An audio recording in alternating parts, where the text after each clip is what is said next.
Thank you. Thank you, everyone. Thank you so much. Friends, we don't have much time left. It's only 2 more days before we head to the polls.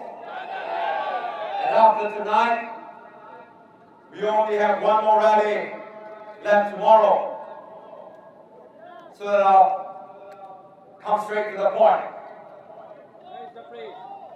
I promise at the start of this election that my colleagues and I will not engage in name calling.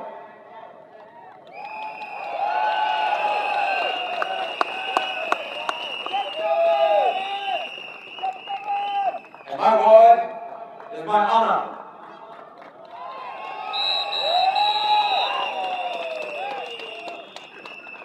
And even though I have been on the receiving end of the PAP's continued personal attacks, and last night the PAP Holland Bukit Timah team continued these attacks, I will not engage in gutter politics.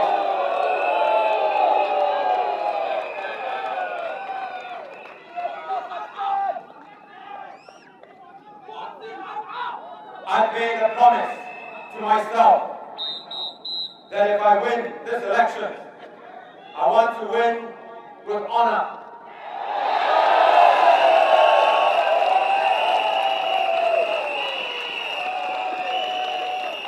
And if I lose, I want to lose with grace and dignity.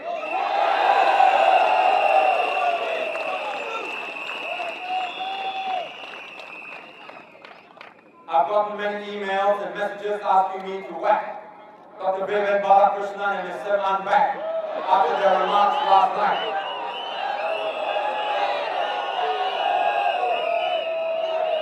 And I've seen many unkind names that some people have called them. Please don't do that. Your calling her names, him names, doesn't just hurt them. It hurts their families and loved ones too, because they're someone's daughter, father, or husband, wife.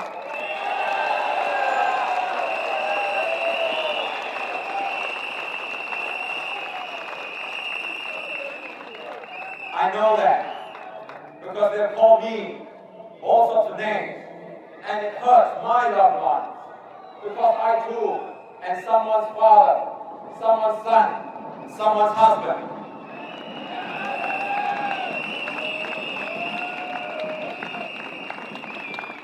As I said, if you attack the policy, not the person.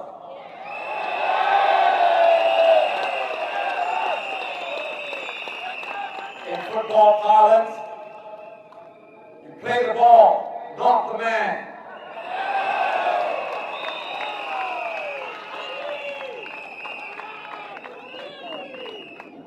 Now let's get back to the real issue.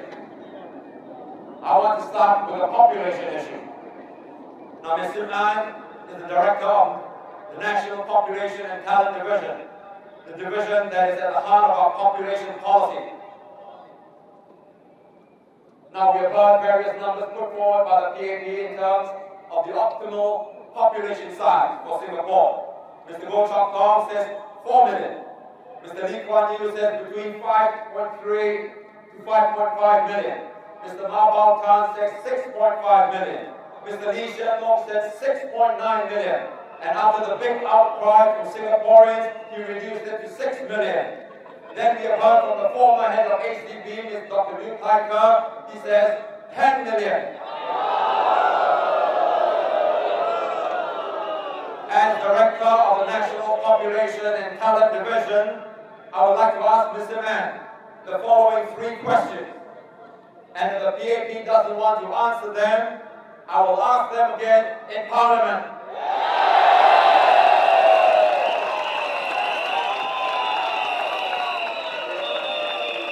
Three questions are: 1. Can you tell Singaporeans clearly how many people does the PAP want to have in Singapore? Because after all these numbers being thrown about, you cannot blame us. if we are confused. And worse, believe that the PAP is also confused. This is the first answer I would like to get from the PAP, from Mr. Mann. 2. The SDP proposes that the optimal number of people we should have in Singapore has to be based on how happily Singaporeans can live their lives in this country.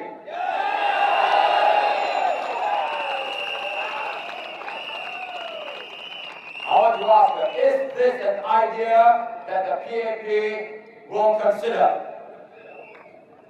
3.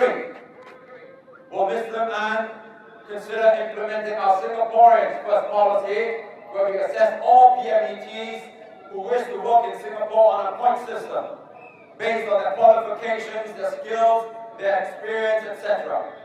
And if they meet the cutoff, then they will be shortlisted into a pool, and Singaporean employers will then be able to hire from this pool, but only after they demonstrate that they cannot find Singaporeans to fill the position.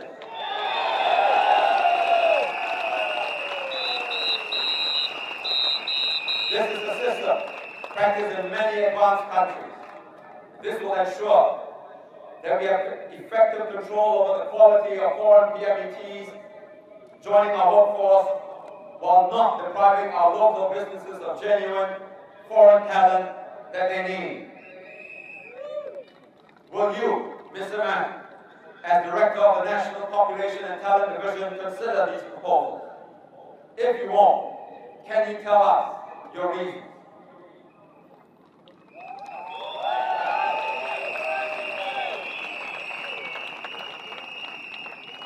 Now I ask these questions because they will help us start a proper debate about the population policy that is seriously affecting the lives of our citizens.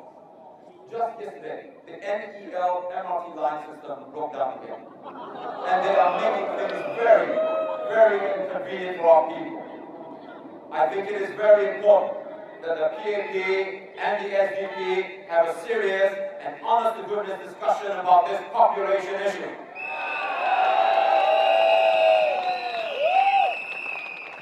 I ask these questions because I think it is high time that politics in Singapore graduate into a level where the government and opposition can have a mature debate about issues that affect everybody, about the lives of people.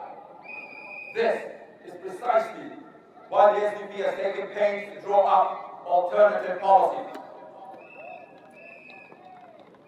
Now, another one of these policies that I wish to highlight tonight is our housing policy, which I invite you to read on our website, usdp.org, because I don't have the time to delve into the details, given the limited amount of time that I have in this election. What I wish to bring to your attention, however, is what one Mr. Yeo Lam Kyong said about our housing policy. Mr. Yeo, may I point out, is a senior research fellow at the Institute of Policy Studies, and he is advisor at 2 universities, NUS and SMU. He is the Vice President of the Economic Society of Singapore, and he was also the Chief Economist at the GIC. You can Google his background, but I want you to listen to what Mr. Yeo said about our housing paper. He praised the policy, our policy, as excellent. And quote, not only is the SDP's housing paper's theory and methodology sound and rigorous, the empirical work seems well researched and remarkably detailed as well, unquote.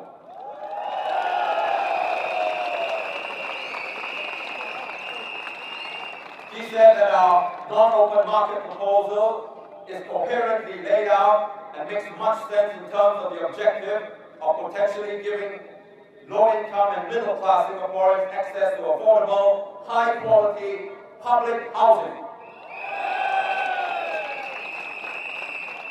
He added that the SDP's principle to de-link HDB prices from the private cost of land is a fundamentally sound one. He also highlighted the paper's discussion of the causes of asset price inflation and the dangers of an asset bubble in property, commenting that these issues are currently insufficiently tackled and highlighted by policymakers. He said that the paper goes a long way towards achieving its goal of outlining a holistic policy for affordable public housing in Singapore. Quote, considering the authors are approaching a complex, technically arcane area with not much available data, it discusses the main arguments and alternatives cogently, rigorously, and very competently, unquote.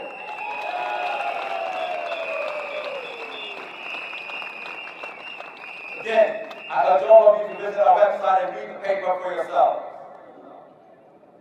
I know that many of you are fearful about voting for the opposition. And it's natural. It's very human.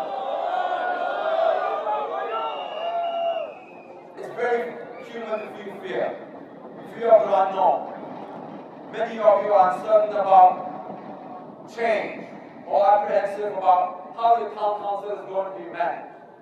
This is why we have taken pains to put up alternative papers. We want you to know what the alternative looks like so that you are assured that you are voting for a competent party with credible and sound ideas.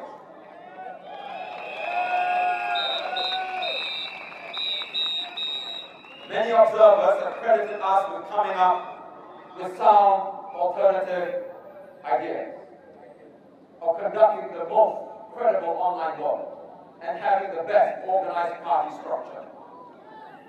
And we did all this with a tiny budget that we have had to raise ourselves. Friends, imagine what we can do and achieve for you if we had MPs and had the adequate funds to work and serve you.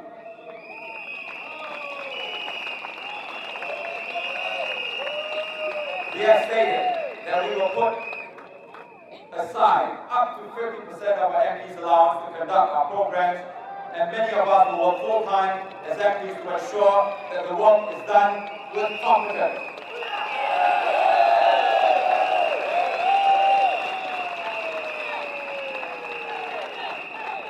Let us not fear the alternative. If you let the PAP lead you to believe that the alternative is dangerous, then you will let it control what you think and how you live your life. And we're not saying that we change everything overnight. We're not even saying that we have all the answers.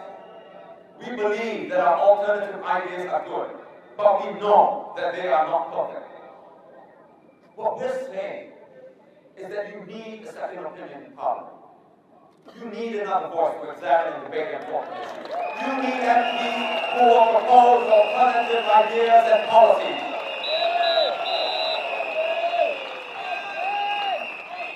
I would like you to think about this question and think about it very carefully. Why do you think the PAP introduced minimum wage for cleaners, or come up with Medicare Life, or propose to control immigration better? It is because of the opposition, the SDP pressing for that. The PAP knows that if it does these things, or at least makes a show of it doing these things, doing something about their happiness, it will suffer at the polls if it doesn't. But these are concessions that are peaceful, and they can be reversed if the PAP is elected in the numbers like the previous election. Now is not the time to start voting for the PAP just because it tells you it has introduced Medicare Life, that it has given up Pioneer Generation package and slowed down the immigration of foreigners. The truth is that without SDP MPs, the PAP will not be made to keep to its promises. Now is the time to press on and make sure that SDP MPs are in the next Parliament. MPs will ensure that the PAP reforms its population, CPM, and cost of living policies in your interests.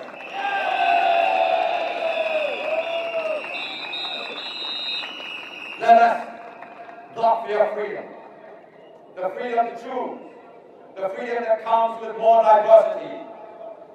Instead, let us embrace it. For freedom allows us to hope and to create. And it is hope and creativity that will spark progress for our nation. The PAP has pulled out all the stops, giving concessions here, rebates there, and getting everyone drunk with the SG50 merriment. But what happens when the party is over, my friends? What happens when the music stops playing and all the guests go home? Your housing loan is still not paying. The electricity bill has gone up, and the guy that threw the party now sends you the bill for the cake, the decorations, and the drinks.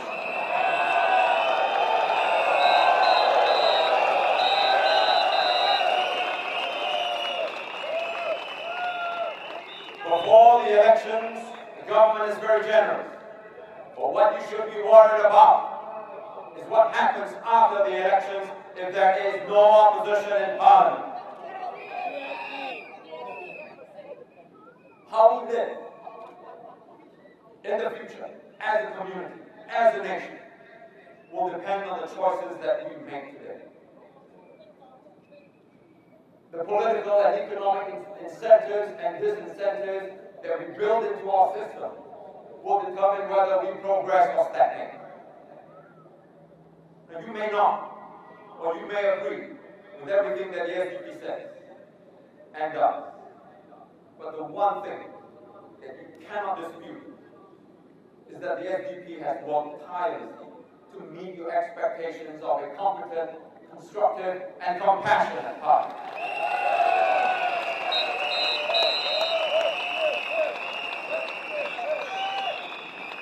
Now let me go back to the point I started off in my speech tonight. The PAP and the SDP may have different visions for our country, but that doesn't mean we need to be mortal enemies. We may belong to different camps, but that doesn't mean we need to wish each other ill. I've always believed that a strong government can only come about if there is a strong opposition. And I believe that you, the people, want to see both.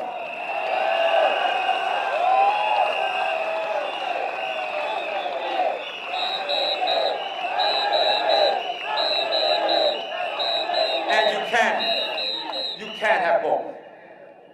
But whether it is the SDP or the PAP, we must love our country more than we love our own parties. Ultimately, Singapore must come first.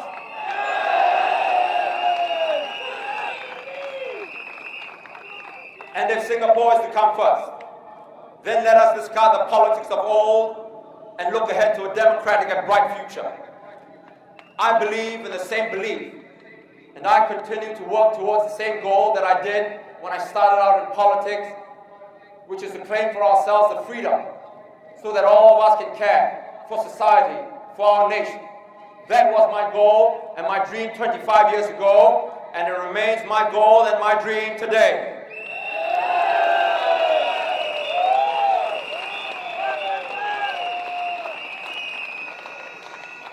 But that dream is not mine alone.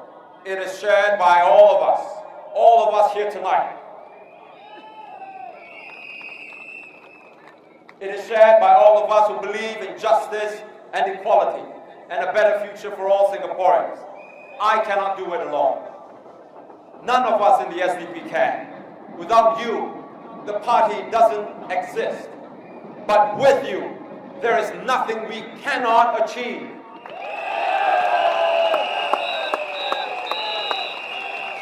Some say that Singaporeans are a pragmatic people, uninterested in human rights and democracy.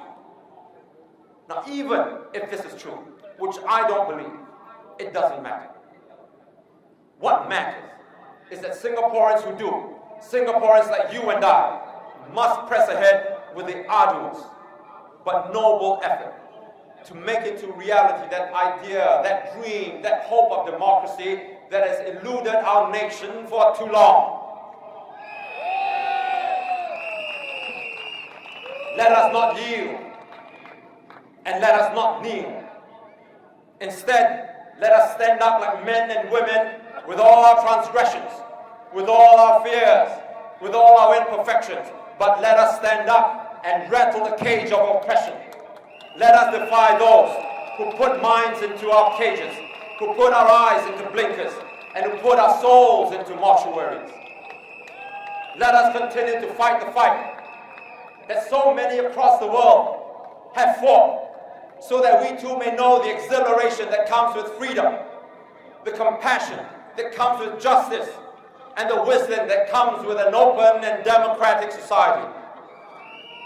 I ask you, my friends, to keep faith with the SDP and to help us build a future confident and prosperous. To this end, you have my undying commitment and loyalty. Thank you. Good night. Thank you, Dr. Chee.